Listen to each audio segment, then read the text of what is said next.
Bonjour, bonsoir, que Dieu te bénisse. Je suis le pasteur Félix Manonde. Bienvenue à l'école biblique de la restauration, l'école biblique de la restauration. En fait, cette école biblique qui est faite par notre ministère dont je suis responsable, Jésus Restauré Guéri. Et en deux étapes, nous avons d'abord l'école biblique de la restauration et plus tard, nous aurons l'école biblique de la guérison. Voilà. Première chose, cette école est gratuite, entièrement gratuite. Tu peux la suivre de bout en bout sans dépenser un centime. Toutefois, il est bien de dire que les offrandes font bien l'œuvre de Dieu, mais surtout à qui le fait. Donc nous donnons quand même la possibilité à qui veut donner librement quelque chose pour le soutien de l'œuvre de Dieu et du ministère de le faire avec les éléments que nous enverrons dans la vidéo.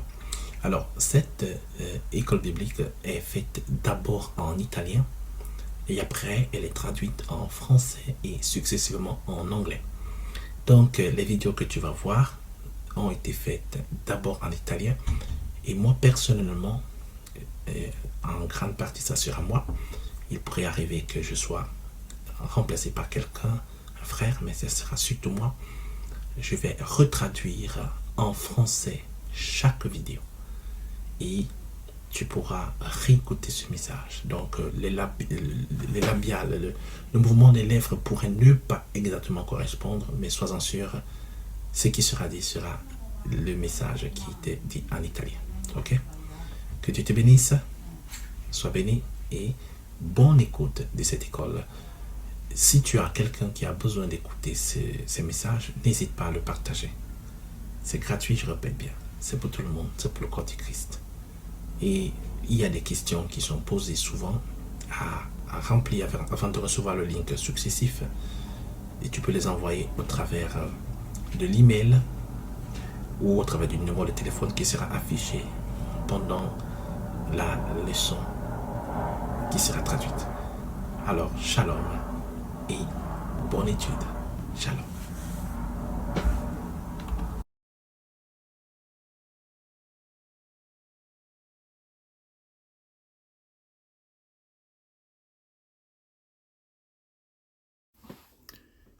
Bonsoir et bon retour dans ton école biblique de la restauration.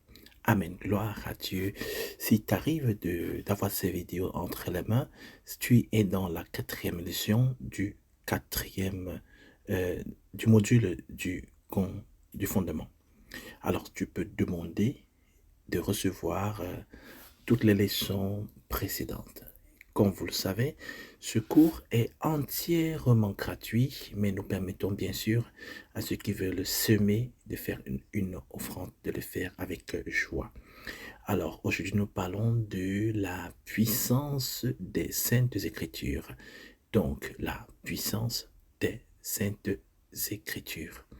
Nous allons donc faire, au travers de ce parcours, un suivi parallèle avec une autre leçon qui est appelée à prier, appelée à la prière.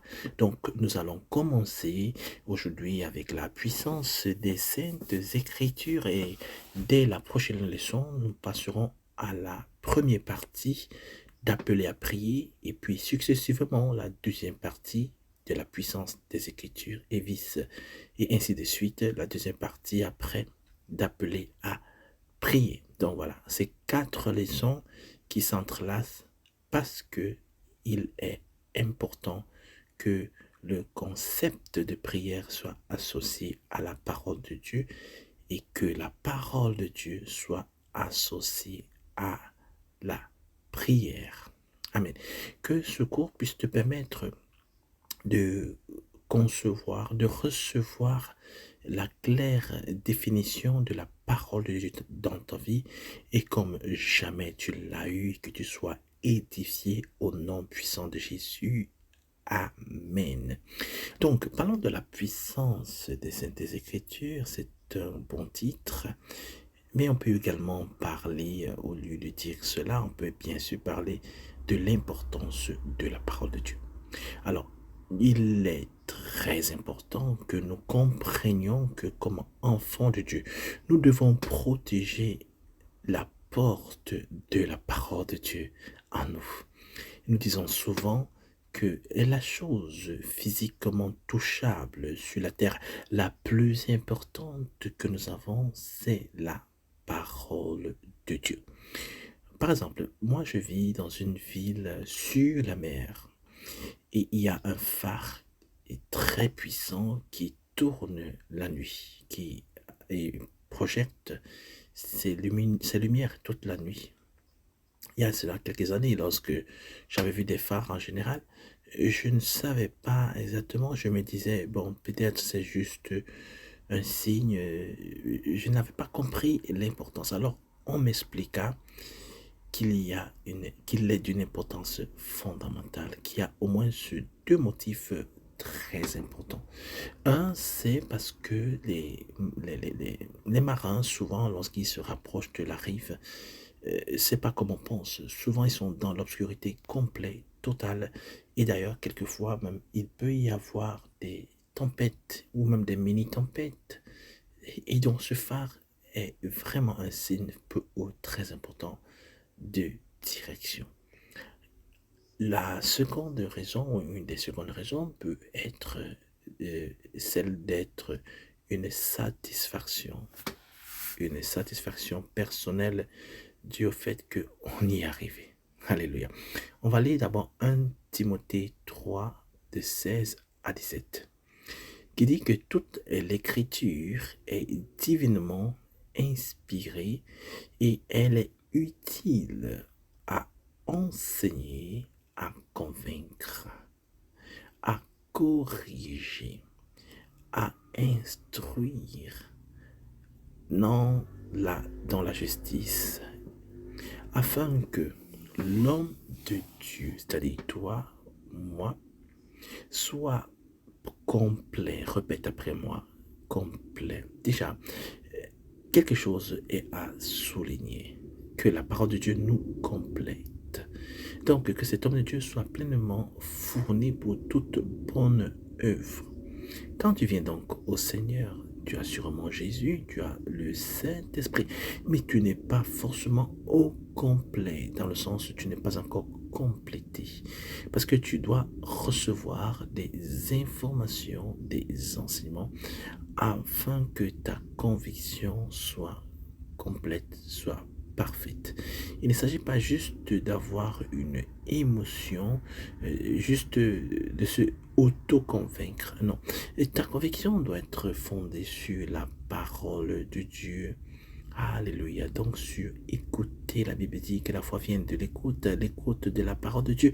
Il est donc très important de lire la parole de Dieu de manière à percevoir un message. On ne lit donc pas juste que pour lire. Alléluia. Il faut donc que ce soit une instruction que avec le Saint-Esprit. Et le Saint-Esprit, en fait, se combine, s'entrelace, se combine avec la parole de Dieu, afin que tu en reçoives la direction, l'instruction. Il y a plusieurs questions qu'on se pose. Quel est le choix de la ville où je dois aller? Est-ce la bonne personne à épouser? Est-ce le bon travail pour lequel je dois signer le contrat? Et voilà, et j'en passe. C'est donc important d'avoir le Saint-Esprit qui te conduit. Amen. On va lire dans notre passage qui est dans Matthieu 7, de 26 à 27. Matthieu 7, de 26 à 27.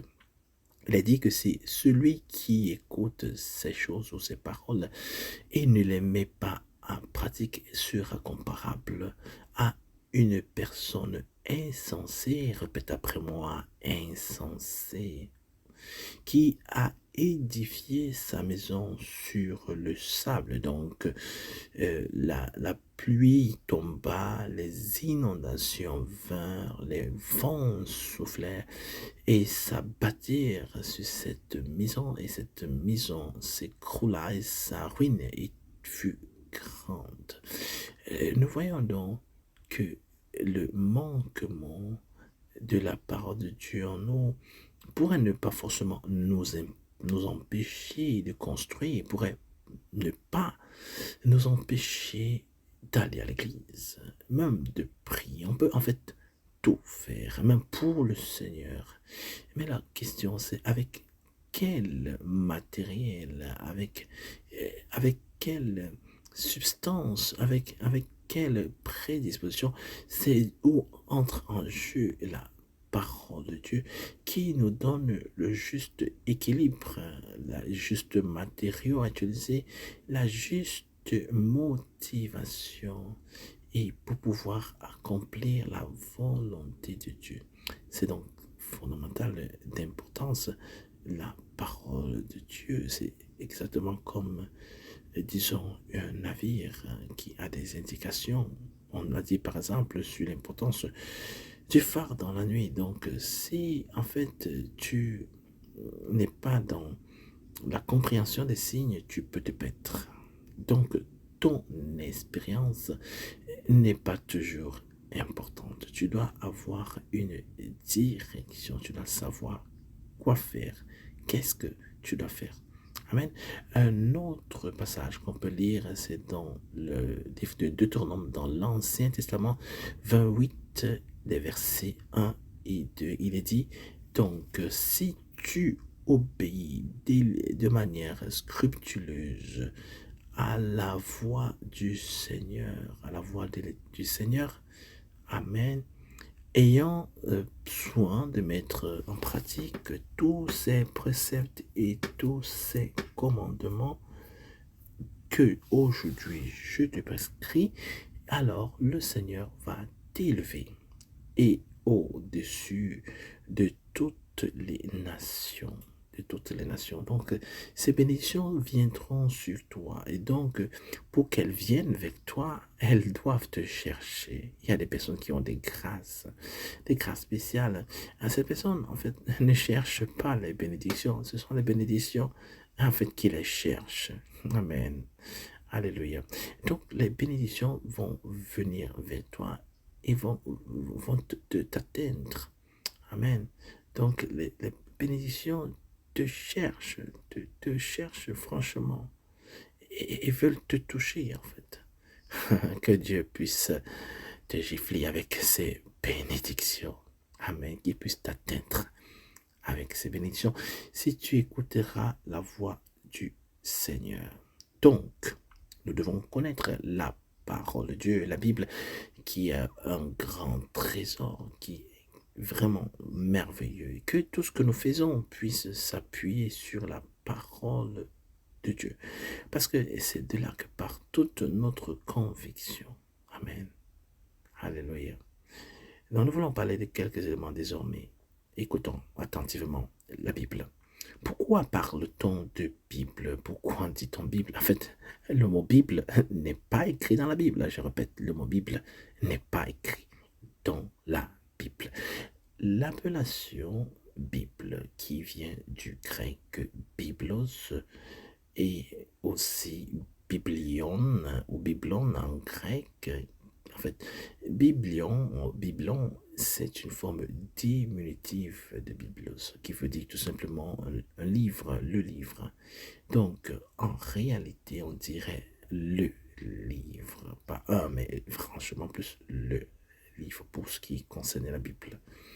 Dans l'Apocalypse, par exemple, cette expression revient lorsque on parle des morts qui étaient jugés selon ce qui est écrit dans les livres, et puis vint le livre de la Bible. On ne parle pas d'un, mais on parle du le livre.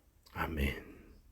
Donc, la parole Bible a été aussi traduite plus tard comme papyrus, papier en fait. Mais après, il a été plutôt adopté biblos pour pouvoir signifier les textes sacrés. Amen. Donc, parlons un peu de l'importance de la Bible, de la parole de Dieu. On peut dire, bon, ok, de la Bible, ok.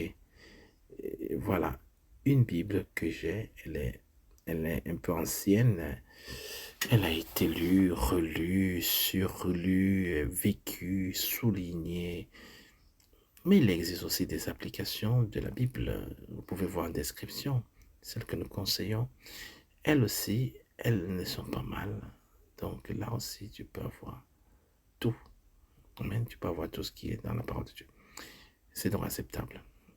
Amen. Donc, l'évangile de Jean, chapitre 8, verset 31, 32, Jésus dit, il dit aux Juifs qui avaient cru en lui, si vous demeurez dans ma parole, vous êtes vraiment mes disciples. Vous connaîtrez la vérité va vous affranchir. De là, nous comprenons tout à fait, très bien, que la parole de Dieu nous libère. En fait, de quoi? De l'esclavage, des prétentions, de tout ce qui est humain, l'humanisme, la philosophie. Alléluia. Donc, outre être de grande importance dans son état d'être une information à transmettre, la parole de Dieu a aussi une puissance libératrice. Il y a donc beaucoup de raisons pour lesquelles nous ne devons pas que connaître la parole de Dieu, mais nous devons aussi pouvoir la mettre en pratique. On va donc citer quelques éléments pour lesquels c'est très important d'avoir la parole de Dieu. Amen. Donc, nous voulons rappeler qu'en grande partie, tout ce que nous disons est écrit, transcrit en termes de versets bibliques que vous pouvez relire. Donc, une question est, un point c'est ceci, c'est que la Bible est à la voix et la révélation de Jésus. En fait, ce n'est pas une religion, ce ne sont pas des dogmes, ce ne sont pas des choses, non, pas du tout. Le fait que tu entendes souvent certains prêcher, tu viennes à l'église, en fait, la Bible, dans la parole de Dieu, a une révélation. Et Amen. Alléluia. Donc, il est donc écrit que nous faisons dans 2 Corinthiens 5:20 que nous faisons comme des ambassadeurs pour Christ. Alléluia. Il dit, je vous en supplie, soyez réconciliés avec Dieu. Amen. Il y a une puissance de réconciliation qui est très importante. Alléluia. Donc le deuxième élément, c'est quoi? C'est la Bible. Les lois divines. Amen. Alléluia. Quand on va lire dans Jérémie chapitre 31, de 33 à 34, qui dit, voici le pacte que Dieu va stabiliser avec la maison d'Israël. Après ces jours, je mettrai ma loi dans leur cœur et je vais les écrire dans leur cœur. Et eux-mêmes seront mon peuple. Moi, je serai leur Dieu.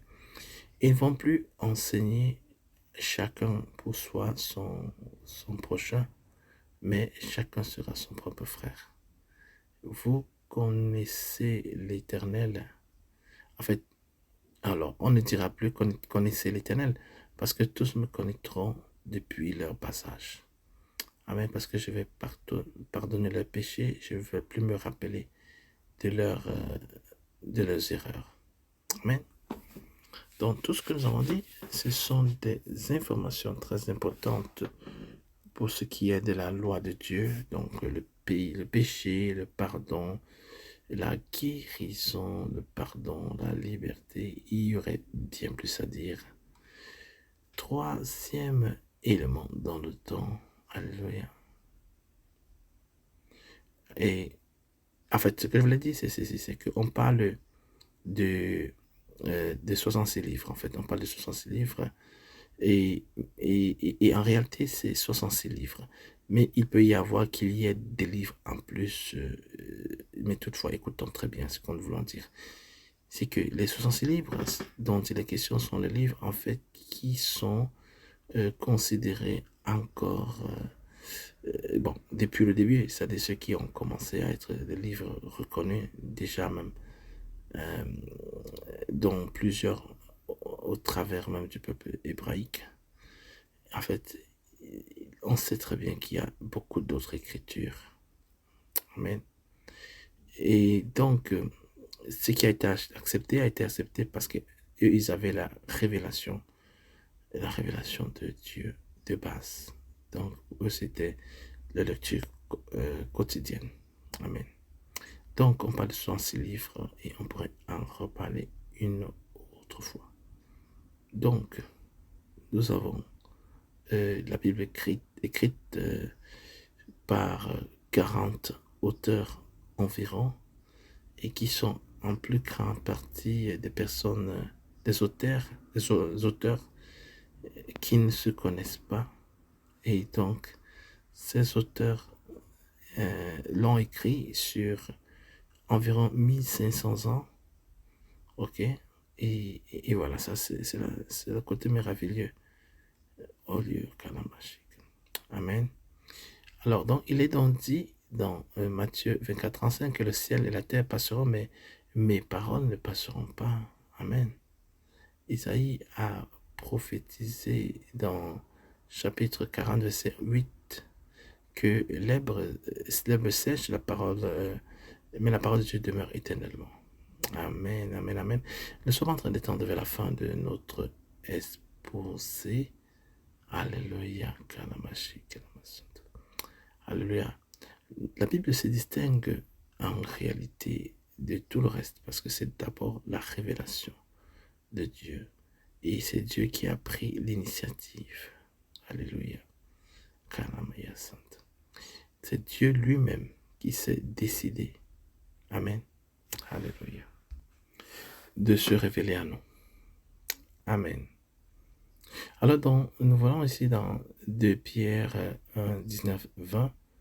Amen. Afin que il est dit que resplendisse la lumière en nous et qu'aucune prophétie n'est sujette à une interprétation ou ne devrait être sujette à une interprétation particulière.